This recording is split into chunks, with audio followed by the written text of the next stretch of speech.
benn virus la buy dugg ci yow. ni mu ko waxee presque 3 façons man mën naa ko nag tënkaat ci 2 façons. ci 2 façons parce que même relation sexuelle bi deret la. relation sexuelle deret la nit ñi bu ñu sëy day am ay frottement yoo xam ne day indi deret booy jëkk def rapport day indi deret ñii borom ñaari tur yi xam nga lu tax ñu gën ko am. parce que fi ñu koy defee foofu mooy gën a indi deret que bu jigéen bi.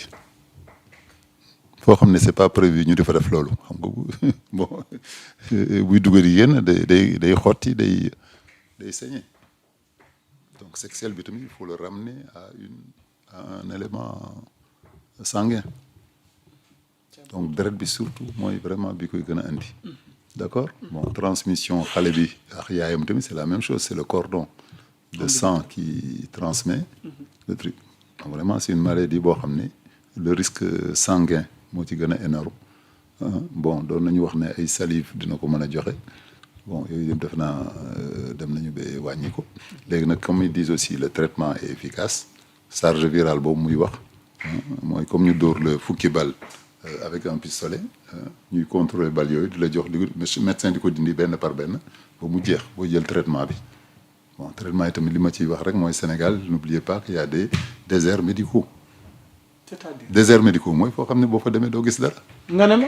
ah déggoo li ñu wax fii. déserts médicaux ça existe pas au Sénégal xam nga la mooy déserts médicaux.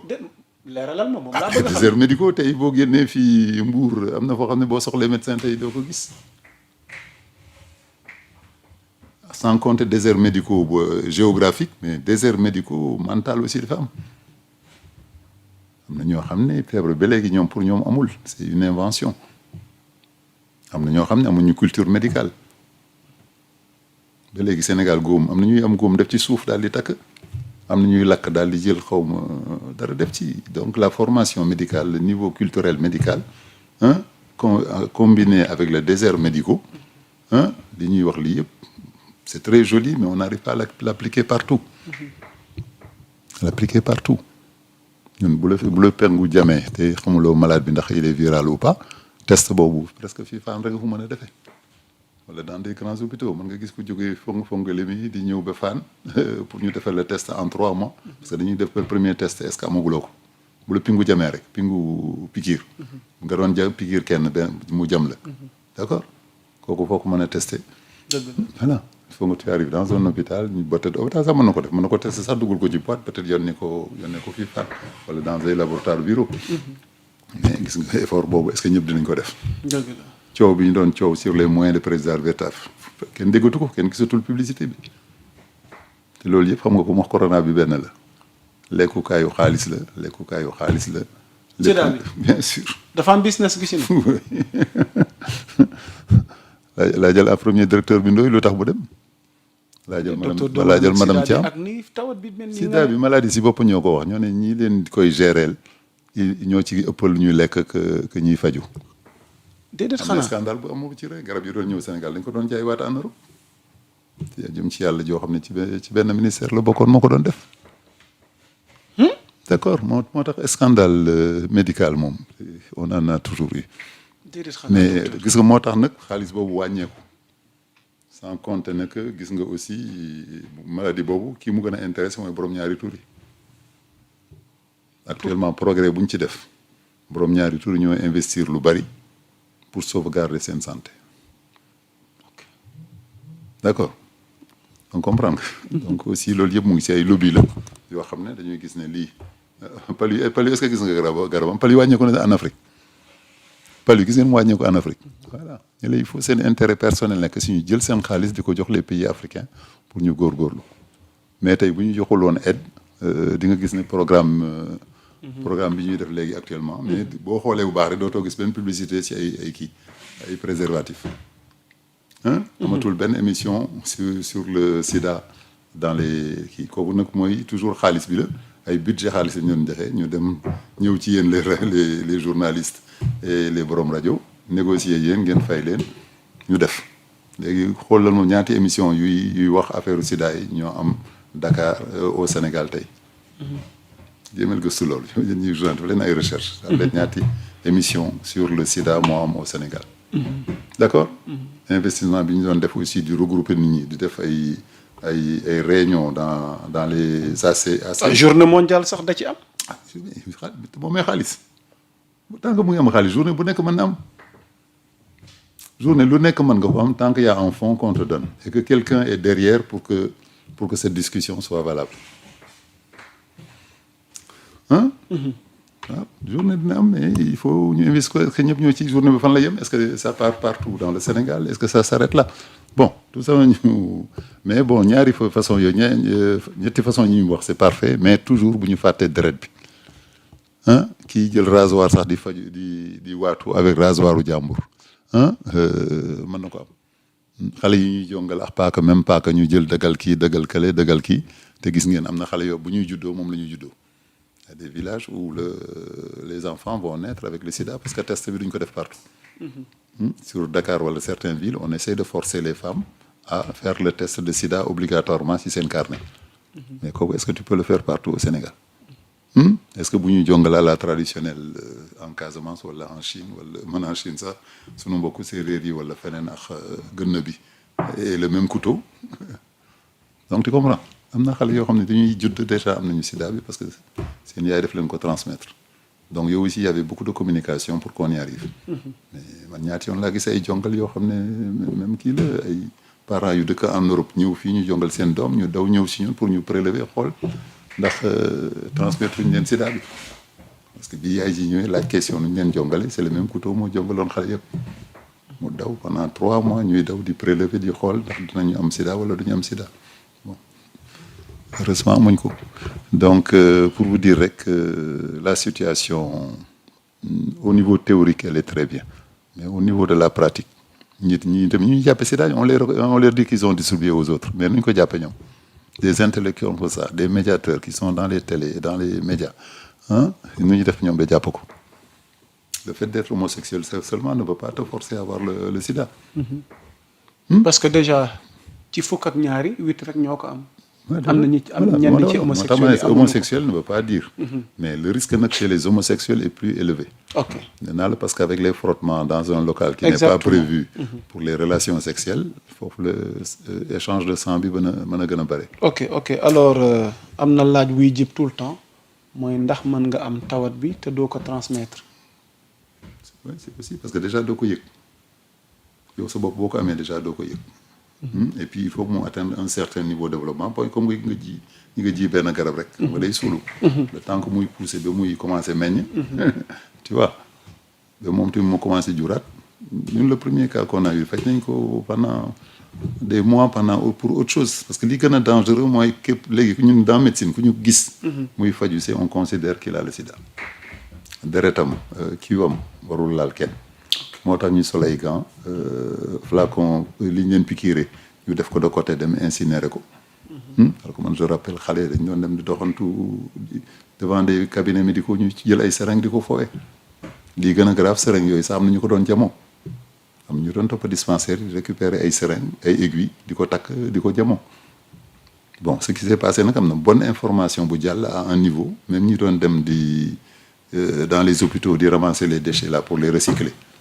Les flacons de perfusion yu ñuy utiliser pour def cuuraay perfuseurs yooyu ñu jël pour di ràbb def ay porte-clés aiguilles yooyu ñu doon récupérer d'un seul coup tout le monde a compris que kenn ñëwatul ci hôpitaux yi di ko for donc quand même il y a un message qui est passé à un moment mais est-ce que il continue est-ce que ñiy liggéey hôpital ku nekk yóbbu ubbi dispensaire sa kër parce que gardien buy liggéey hôpital sax dafa am dispensaire këram kooku nag seringue bu muy récupérer hôpital est-ce que même seringue bi lay jël est-ce que xam na ne ciseau bi dagg dara warul laal beneen kii tant que dugaloo ko dans un four à 180 degrés wala dugal ko ci alcool loolu mooy le grand souci. ok donc mën nga am sida bi te doo ko transmettre. comment ça se passe fekk xamuloo ko la personne qui vit avec le VIH. waaw su fekkee xam na ko. détecté nañ ko. waaw. ndax tey comment ça se passe que la personne. maanaam mën a vivre ak tawat wi. te du wàll kenn nit ñi mën a nekk ak moom mu mën a am jabar mën a am ay doom sans problème. ni muy demee micro bu duggee ci yow. c'est que am na lu mu soxla ci yow. mu ngi chercher sa yaram bi est-ce que tool bu baax la un microbe il rentre dans quelqu'un parce que pour trouver des choses pour vivre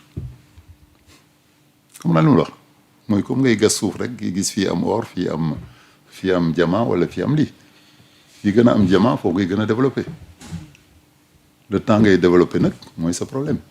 Le virus là il peut être à un niveau minime boo xam ne mënuñ ko détecter sax bu ñu defee analyse sax duñ ko gis.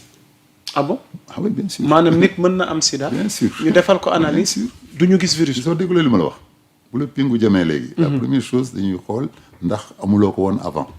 tey bu ñu ma jëlee tey prélevé est-ce que tey bu ñu ma fekkee ci man le virus ça veut dire que c'est pas la piqûre qui m'a piqué là moo ma ko jox. ça veut dire que je l'avais eu ailleurs. bu ñu fekkul ci dara ci man léegi notre problème mooy est-ce que pingu bi ma jam amoon na virus sida bi ak kañ lay développé donc dañ lay jox ay rendez-vous sur 3 mois au minimum donc premier mois bi c'est sûr que duñu mën a gis dara deuxième mois bi duñu mën a gis dara et troisième mois bi sax il arrive qu'on ne voit rien donc ça veut dire tolloogul foo xam ne mën nañ ko détecter voilà et niveau boobu nag est-ce que dina contaminer wala du contaminer kooku tamit c'est des recherches scientifiques qui sont en train d'être faites peut-être on a déjà la réponse mais mën nga toog 3 mois yor virus bi muy développé ci kaw ci si yow te yow déjà mënuñ ko détecter d'accord léegi ki ngay nekkal tamit te nga bëgg ko jox kooku tamit xam nga bu leen wàcce nit ñi ko waxee au départ c'est une maladie de déficit de say moyens de lutter contre les microbes parce que virus la boo xam ne mu ngi attaquer les éléments de ton corps yoo xam ne ñoo lay défendre koo gis yaramam am na lu nekk ci biir lu koy défendre tey. waaw mooy waral leen nga gis nit ki jeex.